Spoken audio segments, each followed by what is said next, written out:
Hi hello నమస్తే అందరు ఎలా ఉన్నారు? నేనైతే చాలా బాగున్నాను. ఈరోజు స్పెషల్ వచ్చేసి పెసర వడలు అయితే చేశాను. ఇంకా టేస్ట్ అయితే చాలా బాగున్నాయి. మీరు ఒకసారి ట్రై చేసేయండి. ఇంకా పెసరపప్పునైతే ముందుగానే 3 గంటల ముందు నానబెట్టేసుకొని పక్కన పెట్టుకోవాలి. ఇప్పుడు మొత్తం స్ట్రెయిన్ చేసేసుకొని పప్పుని మొత్తం వాటర్ ఏమీ లేకుండా ఇట్లా గ్రైండర్లో వేసుకొని ఫైన్గా రుబ్బుకోవాలి. నేను సాల్ట్ కూడా యాడ్ చేసుకొని రుబ్బుకున్నాను. ఈ కన్సిస్టెన్సీలో రుబ్బుకోవాలి. కొంచెం గట్టిగానే రుబ్బుకొని తీసి పక్కన పెట్టుకోవాలి. ఇప్పుడు మిక్సీ జార్లోకి పచ్చిమిర్చిని అయితే ఒక 10-15 అట్లా వేసుకోవచ్చు. మన టేస్ట్కి తగ్గట్టు. మనం కొంచెం స్పైసీగా తింటే ఎక్కువగానే వేసుకోవచ్చు. అలాగే అల్లం ముక్కలు, అలాగే జీలకర్ర కూడా వేసుకొని ఇట్లా మిక్సీ పట్టుకోవాలి. ఇప్పుడు మనం రెడీ చేసుకున్న పిండిలో ఈ పేస్ట్ని కూడా యాడ్ చేసుకోవాలి. పెసరపప్పునైతే ముందుగానే కొంచెం తీసి పెట్టుకున్నాను. అక్కడక్కడ తగులుతూ ఉంటే టేస్ట్ బాగుంటుంది. అది కూడా ఒక కప్పు అయితే తీసుకొని పక్కన పెట్టుకున్నాను. అది కూడా యాడ్ చేసుకోవాలి. దాంతోపాటు ఆనియన్స్ కూడా వేసుకోవాలి. ఆనియన్స్ని ఇట్లాగా ముక్కలుగా వేసుకోవచ్చు, లేదు అంటే మిక్సీ పట్టుకొని కూడా యాడ్ చేసుకోవచ్చు. నేనైతే ఇట్లా ముక్కలుగా తగిలితేనే బాగుంటుందని ఇట్లా యాడ్ చేసుకుంటున్నాను.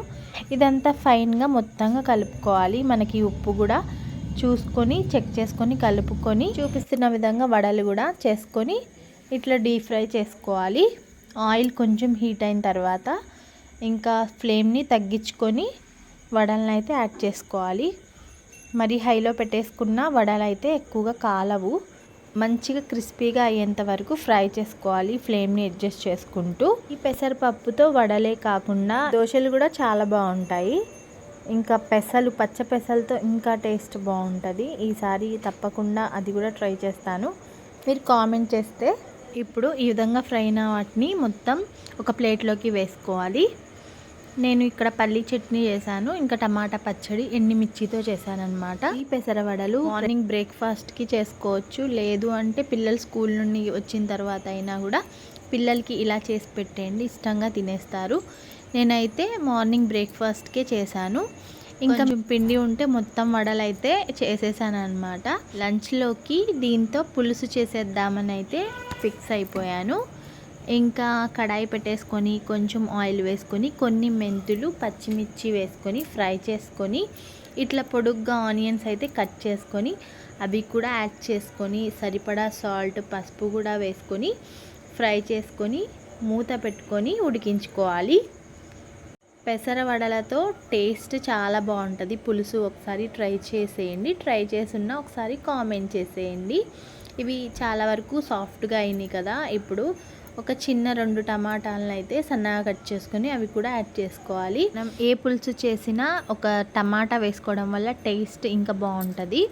ఇప్పుడు అందులోకి మసాలా అయితే ప్రిపేర్ చేసుకుందాం. ధనియాలు ఒక 4 లవంగాలను అయితే డ్రై రోస్ట్ చేసుకొని పక్కన పెట్టుకోవాలి. ఫ్రై చేసుకున్న ధనియాలు, లవంగాల్లో కొన్ని వెల్లుల్లి రెబ్బలు, కారం కూడా వేసుకొని ఇట్లా మెత్తగా పొడి చేసుకోవాలి. మిక్సీలోకైనా వేసుకోవచ్చు, కొంచెం టేస్ట్ బాగుంటుంది అనేసి ఇట్లా దంచుకున్నాను అనమాట. నేనైతే మెత్తగా అయిందాన్ని పక్కన పెట్టేసుకుందాం. ఇప్పుడైతే ఈ పొడి మసాలా వేసుకోవడం వల్ల స్మెల్ ఏంటి, టేస్ట్ ఏంటి చాలా బాగుంటుంది.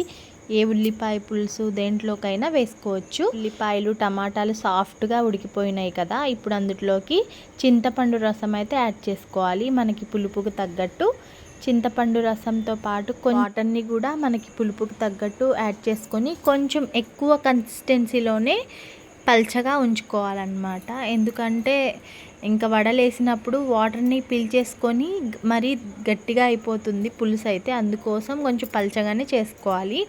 ఇంకా ఉప్పు కొంచెం తక్కువ ఉందని ఉప్పు కూడా యాడ్ చేసుకున్నాను. ఇంకా పులుసు అయితే చాలా వరకు దగ్గరగా అయిపోతుంది కదా. మనం రెడీ చేసుకున్న పొడి మసాలాని కూడా యాడ్ చేసుకోవాలి. చూడండి, పొడి మసాలా వేసుకోవడం వల్ల చూడడానికి కలర్ఫుల్గా ఉంది కదా. పొడి మసాలా వేసుకొని ఒక 5 మినిట్స్ ఉడికించుకోవాలి.